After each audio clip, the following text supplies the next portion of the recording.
بسم اللہ الرحمن الرحیم۔ انسان اپنی زندگی میں گزرا ہوا وقت تو نہیں دیکھ سکتا، لیکن اس گزرے وقت میں بہت کچھ دیکھ لیتا ہے۔ لوگوں کو کھونے سے نہ ڈرو، بلکہ ڈرو اس بات سے کہ لوگوں کو خوش کرتے کرتے کہیں خود کو نہ کھو دو۔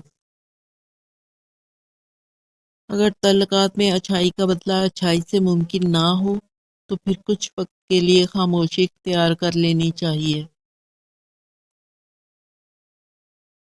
معیار یہ نہیں ہے کہ کتنے لوگ آپ کو پسند کرتے ہیں، معیار یہ ہے کہ کس قسم کے لوگ آپ کو پسند کرتے ہیں۔ سب سے خطرناک انسان وہ ہے جو سنتا، سوچتا اور مشاہدہ کرتا ہے۔ دنیا کا سب سے مشکل کام اپنی اصلاح کرنا ہے، اور سب سے آسان کام دوسروں پر تنقید کرنا ہے۔ برداشت عقل مند آدمی کا وہ صبر ہے جس کا مظاہرہ وہ جاہل آدمی کی بات سنتے وقت کرتا ہے۔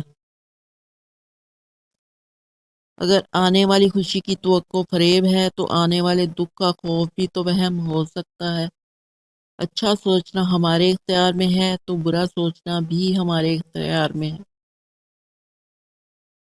بھروسہ تو اپنی سانسوں کا نہیں اور ہم انسانوں کا کر لیتے ہیں۔ ہر شخص تو فریب نہیں دیتا، مگر اب اعتبار زیب نہیں دیتا۔ ہونے کے بعد پتہ چلتا ہے کہ کتنا قیمتی تھا جو چلا گیا، پھر چاہے وقت ہو، انسان ہو یا کوئی رشتہ۔ پلک چھپکتے ہی آنکھوں سے ہو گیا اوجھل، خوشی کا پل ہے لکیروں میں یا چھلاوا کوئی۔ جو انسان ہر معاملے میں صرف اپنا ہی نفع نقصان سوچے وہ کبھی کسی کا دوست اور ہمدرد نہیں ہو سکتا۔ سچ بولنا کوئی کمال نہیں، مگر سچ سننا بڑا کمال ہے۔ منافقت، جھوٹ، بے اعتبار اور مطلبی رشتوں سے بہتر ہے کہ انسان تنہا رہے۔ ایک جیسی باتوں پر سب کے دل دھڑکتے ہیں، سب اداس لوگوں کی ایک سی کہانی ہے۔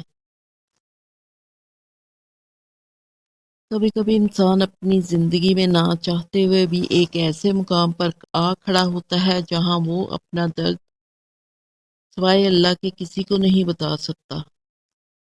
اچھے لوگوں کی یہی خامی ہوتی ہے کہ وہ سب کو ہی اچھا سمجھ لیتے ہیں۔ کسی ناپسندیدہ بات پر خاموش رہنا ضعف اور معاف کر دینا اعلیٰ ظرفی ہے۔ زندگی کے ہر موڑ پر جہاں امتحان ہوتے ہیں وہاں اللہ کی مدد بھی موجود ہوتی ہے۔